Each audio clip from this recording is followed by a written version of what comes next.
Good morning. You're listening to the Blaine's World webcast that can be found each week on Facebook, YouTube, and LinkedIn. You can also find us on Spotify or Apple Podcasts. You get more information about past shows and future shows at my website, which is behind me, blainesworld.net. I'm your host, Blaine Greenfield, and I'm here in my Zoom studio in lovely downtown Fairview, North Carolina. And each week we focus on news and information about people and organizations in both Western North Carolina and throughout the country. And toward that end, it's my pleasure to introduce Larry Pearlman, a storyteller and certainly a man of many careers. And Larry, thanks for joining me. Feel free to wave to all your fans and friends who are watching this. Hi, Okay, and Mom. that is Larry Pearlman. As you'll see, he certainly is a man of many careers. He's been a salesman. We should count these out sometime, Larry. Salesman, sales manager, public speaker, radio show host, author, minister, sales training director for an international company, a Peace Corps volunteer in Africa, a storyteller, and I love it, also now a pet sitter. And you live in Black Mountain. So the first question I ask Larry, my guest, is when I have him on board the first time, is as a kid, you grew up where? I grew up in Hillside, New Jersey, which is a little town right next to Newark. Okay, I know. Well, I'm a New Jersey boy also. I grew up on Long Island, but then I moved to New Jersey. Lived in outside Princeton, Belmead, New Jersey. But Yeah, Hillside Route 22, right? Was that Route Route 22? 22 was Hillside. You're absolutely right. Yeah, you're Okay, supposed to say what exit, but that's okay. exactly. And so, as a kid growing up, did you always know you wanted to be a man of many careers? I never thought about it. Back when I was a kid, if people asked, what do you want to be when you grow up? I said, I kind of like being a kid. I never really thought about what I wanted to do when I grew up. I figured that would take care of itself, and it did. Well, that's a great, I love that. We want to be a kid as you grew up. So you went to school. Did you study anything in school? Yeah, well, I went to college. I went to Rutgers University. I was Yeah. electrical engineering is what I graduated as, but I'm usually quick to say the only two things I learned in 4 years of engineering school was that I didn't want to be an engineer and how to play bridge. That was about it. And so when I say I have a double E degree, people think I know something about electricity or engineering, and I don't know anything about either of them. So So when did you decide you didn't want to be an electrical engineer when you were in school? yeah, well, when I was a freshman in 65, I signed up for engineering. When I got into my second semester, I realized I don't know what I'm doing here because I don't really want to be an engineer. I don't know what I want to do. And so I thought, well, you know what might be smart? The Navy had just introduced a 2 year program, 2 years active. And so I thought, yeah, maybe I'll drop out of school, go into the Navy for a couple of years, mature a little bit, see what they teach me. When I get out, they can pay for my education and maybe I'll know better about what I want to do. But over Christmas vacation, I went to a recruiter's office. He said, do you want to go in for 3 years or six? And I said, no, I want to do 2 years. This was on a Wednesday. He said, well, come back Monday. So I came back Monday, different recruiter, told the guy the same thing. And he said, we just phased out the 2 year program on Friday. Oh, bum. So I said, I'm out of here. And he said, no, wait, sit down, sit down. If you want to go in for 2 years, we can do that. And he slid some paperwork across the desk. And across the top, it said USMC. And I said, this is Marines. And he said, Marines, Navy, it's all the same thing. And I said, where would I go to my training, my basic training? And he said, Paris Island. And I said, I'll see you later. And I went back to school. So that was the end of your military career then, right? And that was the end of my military career. Yeah. But isn't it funny? And I imagine it ties into your stories as well, Larry. But that's some story that how things changed in a minute, that your life would have been completely different. Can you imagine Yeah. had Would have they been lived wonderful. up to their promise, I guess, the 2 year deal? So Yeah. how come you weren't interested in the 3 year deal or the 6 year deal? You just wanted I, to do. I didn't want to go in for that long. I figured the shorter, the shorter the active duty, the better. I figure I only need 2 years or so to mature and figure out what I want to do with my life. So So you didn't do that. You went back to school. You got the degree in electrical engineering. You graduated college, and that's when you knew you didn't want to be an electrical engineer. well, I knew halfway through the second semester of my senior year when they were on campus doing interviews, and I skipped the whole first set of interviews because I realized I don't want to do this. And then Spirit led me, that's the way I like to put it, to a telephone pole which had a flyer on it saying there would be two guys from GE in the student union that night talking about sales engineering, which I thought was an oxymoron. I had no idea what. But I went to listen to these guys, and basically they explained that companies like technical companies, GE, Westinghouse, Motorola, all those companies, hire engineering graduates to be salespeople because they sell technical products and you have to know how to talk the language. And that led me into a very long, very successful career in sales. Now you were with, did you go with, was it GE or who did you go I with? started with GE. I spent 6 years with them. And then I took off a year traveling across the country. And then I got involved in the telecommunications business in Arizona, in Phoenix. And I was in that for like 30 years as a salesman and as a sales manager and as a sales trainer. And I loved it. And so how do you fit the Peace Corps into this whole thing? Well, I keep using this phrase, spirit leads me. And that's the way I feel like I've lived the last 40 years of my life. Um, I quit the company that I was with. I was 59 years old.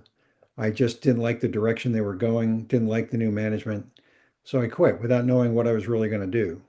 And I read an article in AARP magazine, which Mhm. anybody over 50 knows you get that when you turn 50 and it makes you feel old. And there was an article in there that said 7% of all Peace Corps volunteers are over the age of 50. Wow. I thought that was very interesting. I wasn't particularly interested in going into the Peace Corps, but I just thought that was interesting. And it just wouldn't get out of my head. So I thought, well, okay, I'll apply to the Peace Corps. And that's when I found out it takes a year to do an application for the Peace Corps. So I thought, being very clever, I knew, I'm not really going into the Peace Corps. This is just Spirit's way of moving me onto a path. And during that year, I'll meet the right person or I'll read the right book or I'll do something other than going into the Peace Corps. But it didn't work out that way. And a year later, I was in Ghana, Africa. How come it took a year to complete the application? Is that what normal? That's what it does. Yeah, well, I don't know if that's still the case. I did that 15 years ago, but at the time it took that long. You had to do complete medicals, you had to get legal clearance, you had to get, what do you call it, through the police? You do fingerprinted and all that stuff to show that you weren't an axe murderer. And there was just a lot to it, and it took a year. And so Plus, all of a sudden, to find the place for you to go and match you up and all that. so all of a sudden at the age of 59, 60, whatever, this New Jersey boy finds himself in Ghana, Africa. What was Yeah. that like? It was wonderful. They call the Peace Corps the hardest job you'll ever love. And that's kind of true. For me, I don't think it was as hard as it was. Most Peace Corps volunteers are 20, Right, 22. right. And when they go in, they've always been with their family and their friends and in a little cocoon. And when they go away, they have no support system. They're in a country with a new language, new money, new culture, all that. And I was in that same thing, except I was 60. It wasn't like I was a kid. It wasn't a big deal for me. Other times in my life, I had left my family behind, my friends, and gone on to do something different. So it was no big deal, I thought. Now, conditions were difficult, but I thought it was wonderful to learn a new culture and just have an entirely new experience. Did you learn the language also? I learned enough Gunja to get by. I could go to the marketplace and I knew how to bargain and I knew how to say all the names of the foods and the clothes and anything I might want to buy. And I knew the money and I knew how to joke a little bit because that's important to me. But to sit down and have a philosophical conversation with somebody would have been really difficult. So I'm a little disappointed to hear this and that I can't use my Gunja with you. I Yeah, was having this whole discussion with I you. know you're fluid in it, but yeah. I don't want to brag, Larry, but so you're in the Peace Corps, foreign country, what were you doing over there? Peace Corps only goes where they're invited, and I was in a little village called Daboya, and it was a weaving village. Every man in the village had something to do with the weaving industry, either weaving, dyeing, sewing. Now they might also be a farmer, or they might be a lot of different things, but they all were weavers. and they wanted to develop tourism around the weaving industry. So that's why they brought me up there. Now, what Peace Corps trains you on, and Peace Corps does an incredible job of training. I mean, they've been doing this a long time, so they know how it works. And what they told us in training was you'll spend 60% of your working time on the reason they brought you there, and the other 40% on whatever needs to be done that you want to do. So while I was there, I taught English in middle school. Um, I worked with the farmers, I worked with hairdressers, I worked with just about everybody in town, the fishermen, because they'd all come and they'd say, they'd all start the same way. We need help, right? And then Did you find out also what they learn, need. did you also learn to weave? I did. Or do you still do it? I don't. I was weaving. They weave what we would call smocks, Right. and so I asked my friend Musa, who spoke English. He spoke very fluent English, and I asked him to teach me to weave. So he did, and I said, "Okay, I can weave one of these." And after I was working on it for about 10 days or so, he came by and he said, "Slow down." And I said, "No, no, I got this." And he said, "No, you do not." And I said, "Yes, yeah, look." And then he showed me the edges of where I was weaving and how jagged they were, and what he was weaving and how straight they were. And I found out that I didn't know how to weave that well. Well, I was impressed though. I thought what you were wearing, I thought you'd weave that I sweatshirt. did. Yes, this was one of the things that I did. Yeah. So you're in then cool story. And by the way, I'm listening to some of these stories. I imagine they helped you or part of the basis of your work as a storyteller. I assume some of these stories come out as well. Absolutely. Well, storytellers, as you know, because you're familiar with Chuck Fink. Chuck is a mutual friend of ours, and he's a wonderful storyteller and teaches storytelling. And so he's probably told you that storytellers tell all kinds of different stories. There are those that tell cultural stories. They might be Jewish stories, or they might be Russian stories, or they might be Chinese stories, or Native American stories. And then there are people who tell fables and fairy tales, and there are people who just make stuff up. And then there are people who do personal experience stories, and that's where I fit in. I tell stories from my life. It's interesting you say that because I interviewed a storyteller not too long ago, and she was telling me she won the liars competition. I didn't know there was such a thing that you Mhm. just make up the whole thing, So that's pretty cool as well. So fast forward then. So you served in Africa, you come back to this country, you're doing some different things. How would you get into storytelling? I never knew there was such a thing as Right. storytelling until I got to North Carolina, which was 8 years ago. I did have a friend who was a storyteller for Renaissance festivals. Okay. There was that, but I thought there was a little niche somewhere. When I got to Black Mountain, there's a place in Black Mountain called Black Mountain Center for the Arts. Not sure, I know it. Yeah, okay. And Great place. they do plays and they do all kinds of things. And one of the things they do is they have people come in as storytellers. And the first week or two I was here, I went to Black Mountain Center for the Arts and I heard Connie Reagan Blake, Okay, who sure. she is fabulous. And I didn't know people did that for a living. And so I listened to Connie and I said, I want to do that. She is awesome. And so that's what got me motivated. And through her, I found out about the Asheville Storytelling Circle and I got involved with them. Now, And that's where I got stuck. did you study it at all? No. Yeah. So what happened? You just cool. So you decided you want to be a storyteller, and then you went to some meetings, and you just started telling stories. Yeah, well, stories have always been an important part of my life, no matter what I did. When I was a sales trainer, I Right. used to tell people, okay, I worked for a company called Intertel. And I said, okay, you know the Intertel story, right? And they'd say, right. And I'd say, don't ever tell the Intertel story until you've asked whoever you're talking to what their story is. Because the Intertel's got 12 different stories to tell, whether it's financial or engineering or social, or there's a million stories you can tell about Intertel. How do you know what they're going to be interested in? So ask for their story and then see how it fits together and pick the appropriate Intertel story to tell.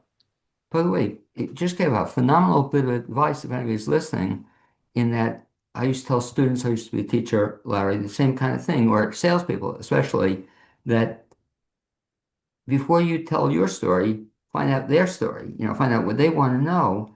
And so few people do that. Or what they do, Larry, I think is even worse.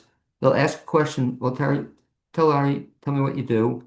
And he'll answer one word and then they'll go into their story, you know. Right. And so the real key is ask the person to tell more about their story and be interested in that.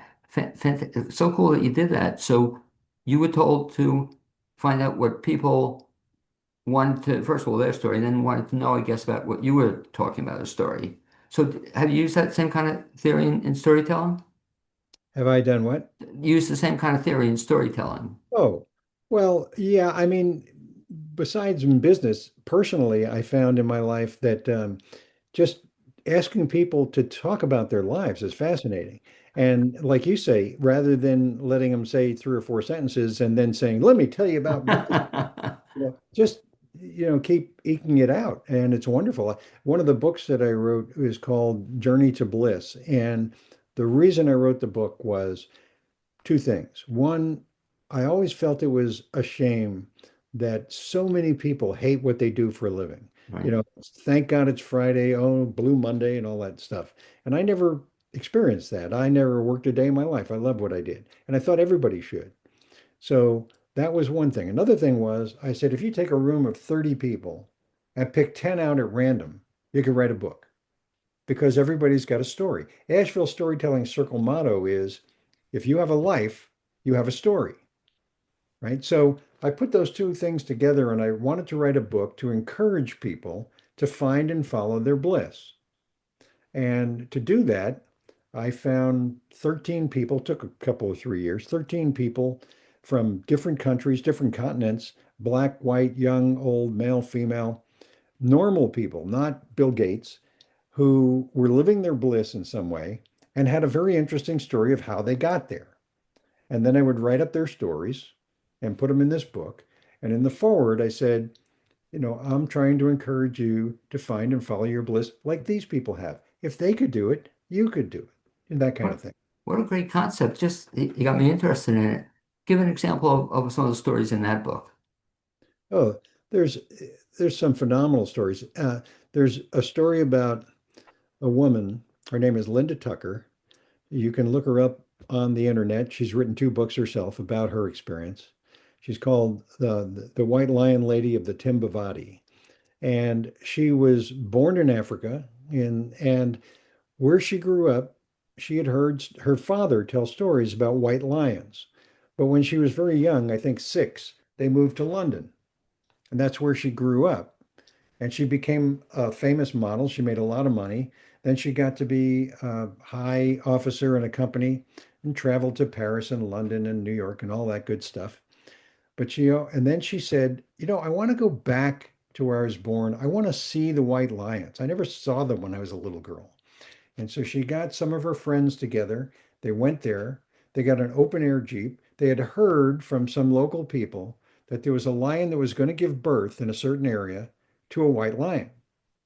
And so they drove out there in this open air Jeep. It was kind of late afternoon, early evening, and the Jeep got hung up on a stump and it couldn't move. And night started to fall. And they realized all of a sudden they were in the middle of a pride of 24 lions Right. and they couldn't move. And it was getting dark and the lions started to surround the Jeep. And the only thing they had was a little searchlight.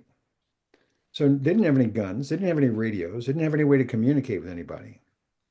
Now it's pitch black and they hear a lion getting ready, doing a little roaring over here. So they shine the light over and the lion backs off. Then they hear it over there and they shine a light over and it backs off.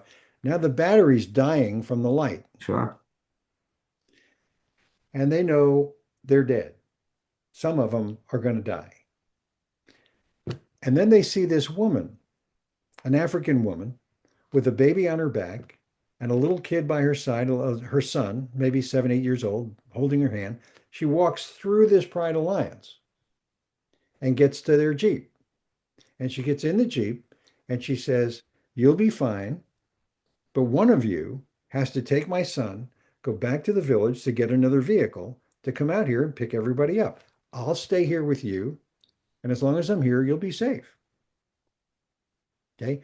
And I could tell you that story for the next 15 minutes, but I'll just let that hang. Yeah, right. I will give you the end of it, though. Okay. This woman, this amazing woman, Linda Tucker, goes back to London. She finds out that she can't get this out of her mind. How could a woman walk through a pride of lions with two children and be perfectly safe? How could she do that? And so she decides she's going to go back. And she goes back and she finds this woman. This is 3, 4 years later. The woman looks up at her and says, "What took you so long?" And then explains to her that she, Linda Tucker, is the White Lion lady of the Timbavati, and she needs to stay there and work with the lions. She left all of her money, her job, her family, well, her husband, moved out there and has lived in the jungle for the last 20 years. She's still there. If you look her up online, you'll read her story. And she's working, she says, not to save the lions, but to help the lions save people. Great. Fascinating story. I thought you were going to tell me something else. I thought you were going to tell me that she told the story to the lions, and that was the thing that The saved lion them. told the story to her. Wow, what a story. So talk about that in the process. So all of a sudden, you'd never written a book before? I had written one book before that. I wrote a Okay, book called Journaling the Journey. okay, That's another story. It was a book that came to mind for me when I was when I was 28 years old. I had quit GE. I was going to travel across the country. I wanted to get to know the country better. So I thought I'll take 1, 2, 3 years, whatever it took, live 3 months here, 6 months there, and go across the country and end up in the Santa Clara Valley. That's where I was going to end up. And everybody said, "Wow, that's so exciting." And they'd either say, "I wish I could do that," or they say, "I could never do that." But in any case, it was something that appealed to everybody. So I said, "Well, that would make a good book. I'll keep a journal. And when I get done, I'll write up a book, kind of like a travelogue." right. And so I kept the journal, and that journal sat there for 30 years until I was in the Peace Corps. And I was taking a bucket bath because we had no running water in Dubois. And all of a sudden it occurred to me, I was going to call the book Journaling the Journey. Right. And I thought, oh, yeah, that's the right title. Wrong book. It's not a travelogue book. It's not about journeying from New Jersey to California. It's about life's journey. So the book is Journaling the Journey, 25 Spiritual Insights to Light the Way. By the That was way, the first book. pretty gutsy move also, way back to even when you quit GE. Who would think at 28 you'd quit a career that you just sort of gotten into and then gone elsewhere. It In seems the middle, by the way, of a horrible recession. well on top of it, it seems that you've done that, which is kind of cool, a lot of times in your life. Like you'll just try different things, and all of a sudden you'll find yourself in doing something different. Like even you were telling me, I think mentioned on the air as well. So you also did a radio show at one time. Mhm. Um, what got you into doing a radio show? A friend of mine, a guy named Michael Collins, wonderful man. I was in Phoenix, Arizona. I was probably around 30 years old or early 30s. And Michael said, "I want to do a radio show called," he was an optimist. And he said, "I want to do a radio show called Opportunities." And what it'll be an hour show. We'll have two guests on, one for 30 minutes and another for 30 minutes to talk about the industry that they're in, not necessarily to try and sell their Right. business, but to explain to people, if you're a realtor, what is the realty business all about? Take questions, all that kind of thing.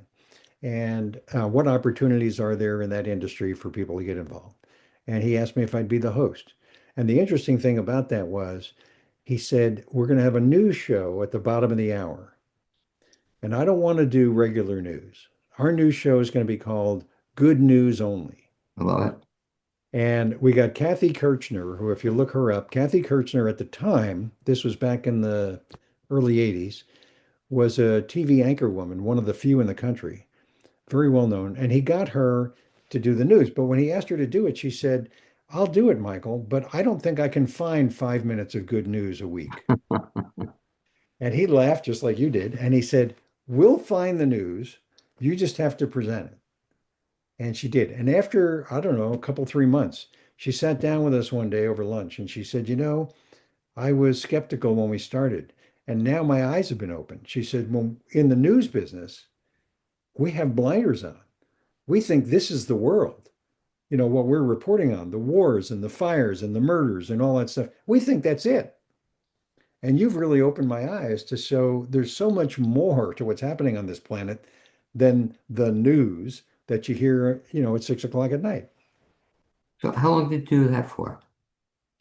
Uh, I don't remember how long that was. That was a while ago. It was probably just a year or two. And then years later, I was living in Colorado on a place called Sunrise Ranch, which is a spiritual community in the foothills of the Rockies. By the way, how's this for an address? I lived at Sunrise Ranch in Loveland, Colorado, in Eden Valley. Well, great, great place to live. Yeah, So we did you, a we put together a show that was I interviewed people who we felt were in the forefront of, say, the spiritual world. People like James Twyman and there's all kinds of wonderful people that were doing things. And it was I'm trying to remember the name of the show. Well, it may pop to mind later or not.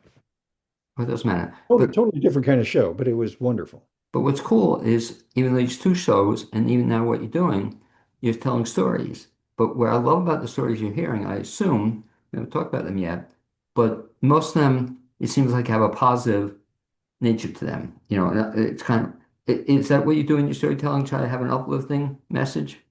Yeah, kind of. I tell personal experience stories. There's a lot of different kinds of storytellers. I tell stories from my life. What comes across in my stories most often is humor. I love making people laugh. And, or I shouldn't say making people laugh, inviting people. Better Right. way to put it.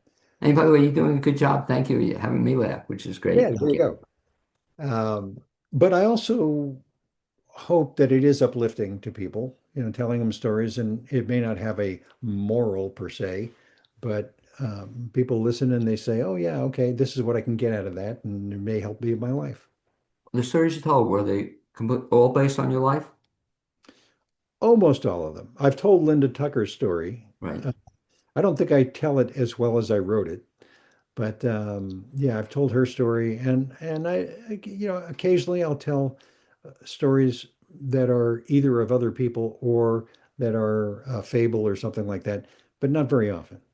And talk about the process, Larry, for people not familiar with storytelling, or if they are, I'm just curious in your process. Do you then write a story out before you tell it, or do you write it word for word, or keynotes? How do you do that? Well, for me, and people do it differently, but for me, because I'm telling stories from my own experience, I know the story.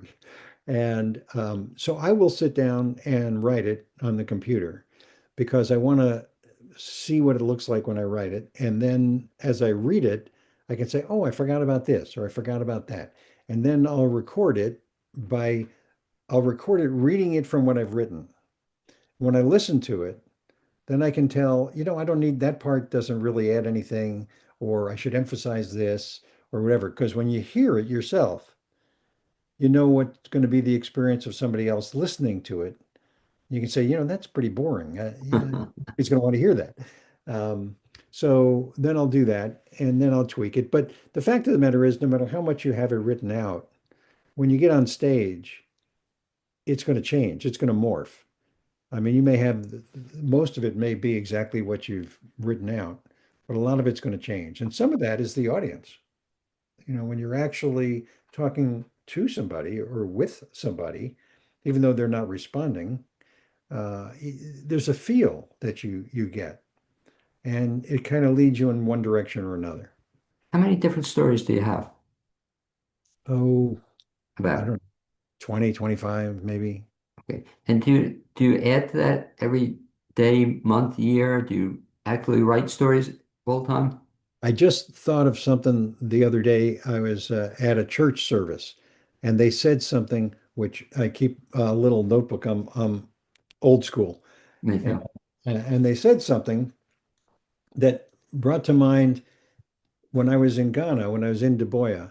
One of the things I was impressed with there, the children who basically have nothing. I mean, they have no shoes. I mean, most of them, very few clothes, and they're happy.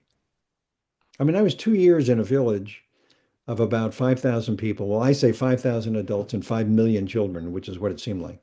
Um, and the children, they don't have anything. They don't have Nikes. They don't have, and you see the boys playing soccer with dirt clods because they don't have a ball.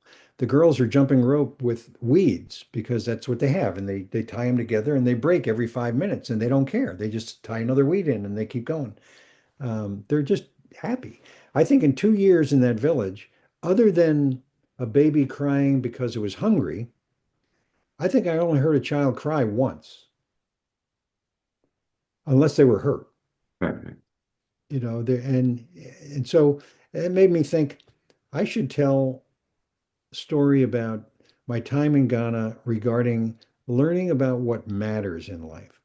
When I got home, one of the things I had to control myself about was that if I was in a mall and there was some 14-year-old kid whining to his mother that he couldn't get the 250 pair of Air Jordan sneakers, not going over and just smacking him in the back of the head, you know. Yeah. So teaches you what's important. Great, great. By the way, another great story. I look Yeah. forward to that one. Now, I haven't started writing it yet, but like the question you asked was, do I keep writing stories? Yes, I do. Things come up and I go, oh, yeah, that would be a good story. Or it reminds me of something from a time in my life. So when you write a story, how long does that take you? Oh, it depends. I mean, a lot of times it's pretty quick. I mean, I could write a story in probably 20, 25 minutes. But then there's tweaking it and telling it and then tweaking it again and all that kind of thing. And some stories like this one, I have the idea. It may not be a story for another 2 years, but by the time it comes together. Now, the 25 stories you mentioned, do you then, so they are written out somewhere, will they become a book then, or have you put your stories in a book? Haven't thought about it. I I don't call myself an author because I've written two books. I wrote those two books because I felt compelled, internally compelled, to write them and to publish them. I haven't felt compelled to sell them. But if you want to buy one, I'd be happy to sell it to you. Um, I mean, they're on Amazon and there are other places, and people do buy them, but not by the thousands, certainly not by the millions. Uh, and if I feel compelled to write another book, then I'll write it. But if I don't, I won't. No, but just listening to you, I'd love to see that third book then, if you would, just a compilation of these 25 stories you've told. So I forgot who it was, but another storyteller I just interviewed recently, that's what she did. She took all her stories and Yeah. put them in that's her next book. So that's something to look forward to. Do you have plans down the road? Do you have plans to write a third book other than what we just talked about? Well, I didn't, but just recently it's occurred to me that I might want to put together a book of poems that I've written. Not necessarily the stories, but because I've written a lot of poems, and I started a poetry group here in Black Mountain 7 years ago. We meet every month, once a month, share poems, and I enjoy that. Funny thing is, I'm not really what poetry people would call a poetry person. I mean, if you have really good poetry, most of it goes right over my head. I have no idea. Join the crowd. Yeah. Yeah. But I enjoy poetry. And I like writing it, but I write pretty simple stuff. Well, but you enjoy it, and that's the key. As long as Yeah. you enjoy it, doesn't matter if anybody else does. Talk about something else you enjoy, and I mentioned it in the introduction, but I understand also in quote your spare time, you also, what is it, pet sitting? Is it what you do, or Yeah. that we do? How'd you get into that? Well, it was funny. I moved to Black Mountain. I didn't know anybody here. I didn't have any reason to move here, really. But then I got here. And of course, I needed to find a place to live. And so I thought of a friend of mine that I knew in Colorado. And she had spent 2 or 3 years going around the country, and I think even outside the country, house sitting for people. Right. And they would have her come in. Sometimes she got paid. Sometimes it was just she'd have free room and board. And she'd be there when they were on vacation. And it might be for 2 months, it might be for a year. And so I asked her, what websites do you go on to sign up for that? Because if I could find that in Black Mountain, someplace I could stay for 2 or 3 months, get to know the town, look around a little bit, see where I might want to live, that'd be great. So one of the websites she gave me is called rover.com, rover like a dog.com. And so I went on, signed up, and I found a place to move into the first day I was here. Well, 2 weeks later, I get an email from a guy saying he wants me to come over and sit with his Labrador. And I thought, what the heck is this? And then I remembered, oh, yeah, I signed up on that website and I never got off it. So then I thought, hey, I'm a dog person. Well, I like pets, but especially dogs. And I thought, I could get my dog fix and not have to buy a dog. Not have to be there the day they die, which we've all done that if we're Right. Yeah. pet owners, and plus make a little money. And I said, this would be a great part-time business. So that's how I got involved. And now in fact, I just got off of rover.com because I don't want to be this busy. I just want a little part-time thing and it's turning into more than that. And I'm trying to cut back. So when you were pet sitting, you were at the folks' homes. Was that what you were doing? It's what I usually do. Yeah, I go into their homes, and actually, I've gotten stories out of pet sitting. Um, had a time when I was sitting with these two wonderful dogs. They were Goldens, and I called them the Generals because their names were Patton and Rommel. Okay. So I just called them the Generals. And there was also a parrot in the house. And one day, all of a sudden, this 6-foot snake is coming up the stairs from downstairs, upstairs into the living room.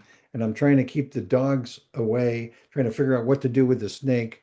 That was a fun time. But yeah, things like that do come up. Pet sitters have some adventures. Well, yeah, I can see because my producer who you met, Cappy Tassetti, is a pet sitter as well, and she tells me some of the stories as well. So I see, boy, that's another whole area you could be telling stories on in the future. Put you on the spot. 5 years from now, we'll say, what do you see yourself doing?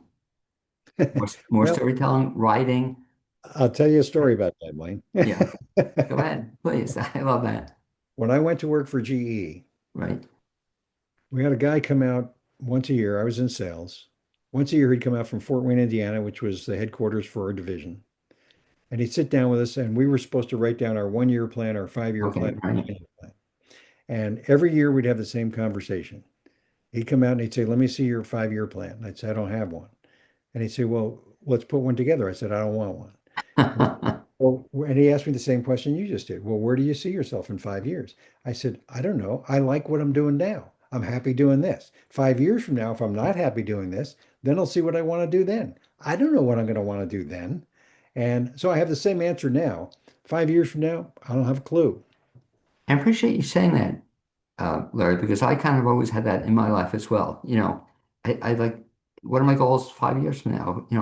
Let me just worry about today, tomorrow, have fun and enjoy that rather than I have no idea what I'm going to be doing 5 years from now. And well, you're certainly an example of this where your career directions have changed many different times. You've done different things. So it'll be interesting to watch you in 5 years from now or what you're doing, maybe the same thing, maybe variation of it, but very, very, very cool. Yeah. If folks want to track you down or find out more about your storytelling, and by the way, I should ask also, do you have any upcoming storytelling gigs? Um, Well, it's funny. People ask me all the time, "What are you doing?" And I like being where my feet are. So if you ask me what I did 2 days ago, I don't know. And if you ask me what I've got coming up next week, I don't know. I'd look at my calendar. Uh, I think I do have something coming up, and I'm not sure exactly what it is. If I did, I would tell you so that everybody knows. Well, but the same token there, if somebody wants to track you down, is there a best way to find out to reach you or if they want to speak to you? Yeah, I mean, if you want to know more about me, my website is Larry Pearlman, very clever, larrypearlman.com. And Pearlman is Pearlman. And I don't really keep up my website because I have nothing to sell really. Right. But there's things on there. My books are shown on there, and it does talk about my Peace Corps experience. Um, and actually, a lot of the people that I interviewed on the radio, I think you can still link to those interviews from the website. I'm not sure if that's still active or not. And so if they go to the website, though, do you ever put up your upcoming gigs or where you're going to be speaking at? No, I don't put anything on there really. Uh, but if Okay. people want to get me directly, they're welcome to email me. And that's, again, very cleverly, Larry R. Pearlman, 42 at gmail.com.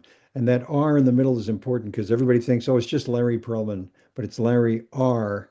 Pearlman, 42 at gmail.com.